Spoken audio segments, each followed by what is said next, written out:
ሰላም ጤና ይስጥልኝ። እንደና ተከበራችሁ ቤተሰቦች እንዴት ናችሁ? ሰላማችሁ ብዙ ተረፈ ላይ ለቻናሌ አዲስ ሆናችሁ ላይክ ሰብስክራይብ ያደረጋችሁ አበረታቱን። ነባሮች ደግሞ ኮሜንት እና ላይክ አድርጉ። ዛሬ እንግዲህ ኬክ አሰራር ነው ይዤላችሁ መጣሁት። በእርግጥ እኔ ልጋግር ያዘጋጀሁትን የኬክ ውህድ ነው ይዤላችሁ መጣሁት። ያው ኬክ ሲሰራ ብዙ አይነት አሰራር አለ። እኔ ቀለል ያለ ከብርቱካን የተሰራ ወይም ከብርቱካን የሚሰራ ኬክ ነው ይዤላችሁ መጣሁት። እንደምታዩት ውህዱ እንግዲህ የተጠቀምኩት ግብአት 4 እንቁላል፣ 2 ኩባያ ዱቄት፣ 2 ቤኪንግ ፓውደር፣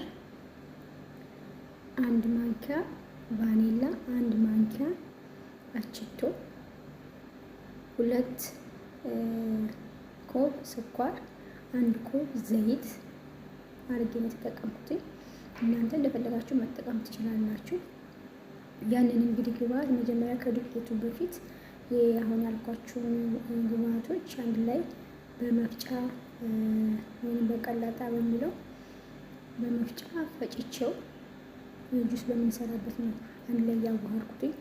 1 ኩባያ የብርቱካን ጭማቂ፣ 1 ሙሉ ብርቱካን ልጣጩን ከቀረፍን በኋላ ውስጡ ያለውን አንድ ላይ እንፈጨውና ከዛም በኋላ 2 ኩባያ ዱቄት ያዘጋጀነውን በማዋሃጃ ላይ ሳህን ላይ ገልብጠን እናዋሃዳለን። ካዋሃድን በኋላ እንደምታዩት እንግዲህ መጋገሪያችን ላይ ሲገለብጥ አሳይቻችኋለሁ። መጋገሪያችን እንዳይዝ ከፈለግን ዘይት ከፈለግን ዱቄት ማድረግ እንችላለን።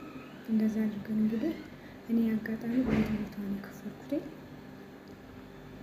2 ቦታ ከፍዬው እንግዲህ ይኸውላችሁ እንደዚህ ሆኖ ወጥቷል። ሶሱን ደግሞ ይሄን ከላይ የሚቀባውን ደግሞ ለመስራት የተፈጨ ዱቄት የተፈጨ የስኳር ዱቄት 2 ኮብ እና 1 ሙሉ ብርቱካን የተፈቀፈቀ ቆዳውን ቢጫውን ብቻ ነው የምትጠቀሙት እና የራሱ ደግሞ ክሬም አለ፣ የኬክ ክሬም። እሱን 2 ማንኪያ አድርገን እንግዲህ አዋህደን ከላይ እንግዲህ እንደዚህ እየቀባን ያለ ነው ማለት ነው። 2 ማንኪያ ብርቱካን ጭማቂ አድርገንበታል እና እንደዚህ ይመስላል። ውድ ቤተሰቦች በጣም ነው የሚጣፍጠው። እንደዚህ ቀለል አድርጋችሁ ክሬም ምናምን ሳትሉ በቤታችሁ እንደዚህ ቀለል አድርጋችሁ ሰርታችሁ መመገብ ትችላላችሁ። ውድ ቤተሰቦች ከምሳ በኋላ ለመክሰስ እንደዚህ ቡና ስትጠጡ ሻይ ምናምን ስትጠጡ ከምሳ በኋላ ብዙ ጊዜ ጣፋጭ ነገር የተለመደ ነው እና እንደዚህ በቀላሉ ቤታችሁ ሰርታችሁ መመገብ ትችላላችሁ። ውድ ቤተሰቦች በጣም ቀላል ነው። እኔ 2 ቦታ አድርጌው ያው ትንሽ ሳሳ ያለ ነው፣ ግን ቀላል ነው ማለት ቀላል መስላችሁ ቆንጆ ነው።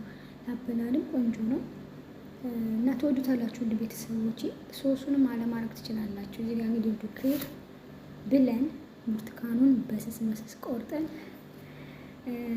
ድክር እያደረግን ነው። ሰው እንደ ቤቱ እንግዲህ በሚለው ማለት ነው።